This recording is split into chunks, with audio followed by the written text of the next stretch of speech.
네, 생활에 필요한 법률 알아보는 시간이죠. 법률 톡톡 오늘도 서한샘 변호사와 함께하겠습니다. 어서 오세요. 네, 안녕하세요. 네, 오늘 다뤄볼 내용이 명의신탁에 관한 내용이더라고요. 네. 네, 다들 한 번쯤은 이 명의신탁이라는 말 들어보셨을 텐데요. 사실 명의신탁이 좀 복잡하고 까다롭습니다. 따라서 오늘은 이 사례를 통해 이 명의신탁에 대해서 알아보는 시간을 갖겠습니다. 네. 자, 지난달 친일파 재산을 환수를 위해서 국가가 제기한 소송 판결이 있었습니다. 때문에 이 부동산 명의신탁과 소유권 이전 등기에 대해서 많은 관심이 모아지기도 했는데요. 자, 그럼 먼저 명의신탁이 뭔지부터 살펴보죠. 네, 쉽게 설명드리자면 이 명의신탁은 말 그대로 이 명의를 다른 사람으로 신탁해 놓는 것을 말하는데요. 네. 이 보통 투기나 아니면 이 탈세 등을 할 목적으로 이 명의신탁을 하는 경우가 종종 있습니다. 하지만 명의신탁에 대해서 알아보기 전에 먼저 명의신탁에 나오는 법률 용어를 조금 알아야 이해하기 쉬운데요. 네. 일단 신탁자, 수탁자라는 단어를 알아야 됩니다. 신탁자는 이 돈을 제공하고 이 부동산을 구매하는 실질적인 매수인을 신탁자라고 보시면 되고요. 네. 그리고 수탁자는 그냥 자신의 명의만 빌려주고 이 부동산을 등기를 하는 그 형식적인 매수인이라고 보시면 됩니다. 네. 자, 명의신탁을 하면 이게 불법인가요?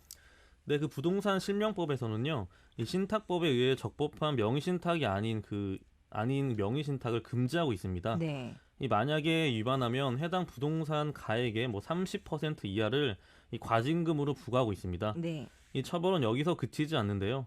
이 부동산 명의신탁자와 수탁자, 즉 명의대여자겠죠.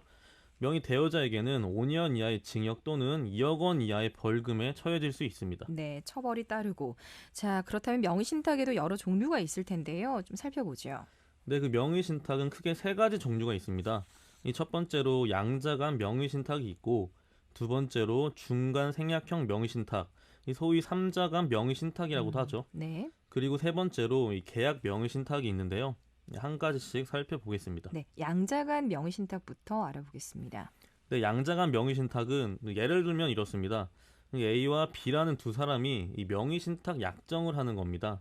그리고 만약에 A가 어떤 부동산을 가지고 있는데 이게 세금 문제 등으로 문제가 생길 수 있는데요. 네. 따라서 A는 그 부동산을 B에게 형식적으로 명의만 이전시켜 놓는 것을 이 양자간 명의신탁이라고 합니다. 네. 자, 그런데 만약 B라는 사람이 A 몰래 부동산을 다른 사람에게 팔 수도 있잖아요. 네네. 법적으로는 자기 이름으로 되어 네. 있으니까요. 이런 경우에 부동산 소유권 어떻게 될까요? 네, 이런 경우에는 우리 부동산 실명법 제4조 3항에 의해서 이 제3자에게 선악 불문하고요. 이 네. 소유권을 인정하고 있습니다. 아, 자, 그러면 이런 경우에 B라는 사람 민사상 손해배상 책임, 형사상 책임은 지게 됩니까?